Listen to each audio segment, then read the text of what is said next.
12 তারিখে যে আপনারা যাবেন, কোথায় যাবেন বলেন তো? সকাল সকাল, হ্যাঁ, ভোট কেন্দ্রে। কখন যাবেন? হ্যাঁ,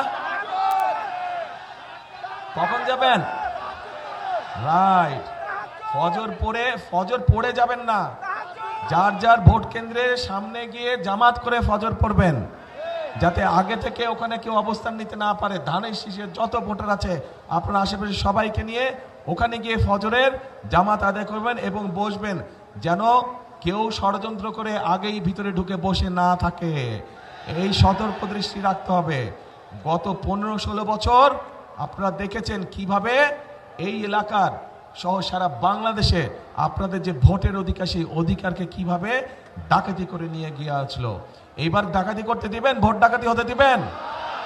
এই গাজীপুরের মানুষ কিন্তু প্রমাণ করে দেখিয়েছে 2024 সালে আন্দোলনের সময় এই গাজীপুর থেকে হাজার হাজার মানুষ সেদিন ঢাকা শহরে গিয়েছিল।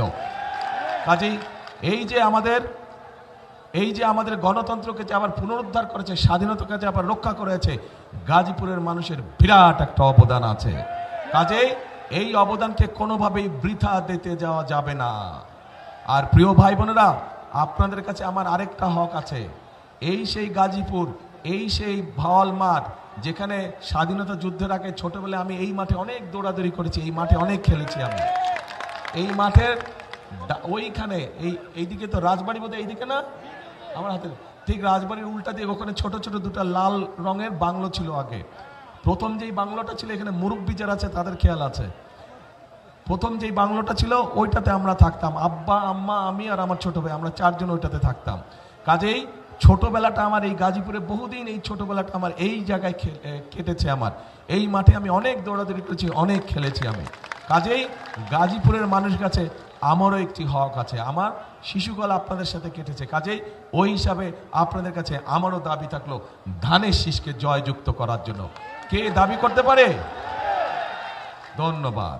এখন প্রিয় ভাই বোনেরা, আন্দোলন হয়েছে, সংগ্রাম হয়েছে, স্বৈরাচার বিদায় হয়েছে দেশ থেকে। এখন হচ্ছে দেশ গড়ার পালা, এখন হচ্ছে মানুষের ভাগ্য পরিবর্তন করার সময়। কাজেই আমাদেরকে পরিশ্রম করতে হবে, আমাদেরকে কাজ করতে হবে, আমাদেরকে ঐক্যবদ্ধ থাকতে হবে। আমরা যদি ঐক্যবদ্ধ থাকি, আমরা যদি কাজ করি, আমরা যদি পরিশ্রম করি, ইনশাল্লাহ ধীরে ধীরে আমরা আমাদের সেই প্রত্যাশিত বাংলাদেশকে গড়ে তুলতে সক্ষম হব। কে একসাথে আমরা কাজ করব? ইনশাল্লাহ। সেজন্যই আমি বলি, সেজন্যই আমি একটি কথা বলি, করব কাজ, কে করব কাজ, গড়ব দেশ। সবার আগে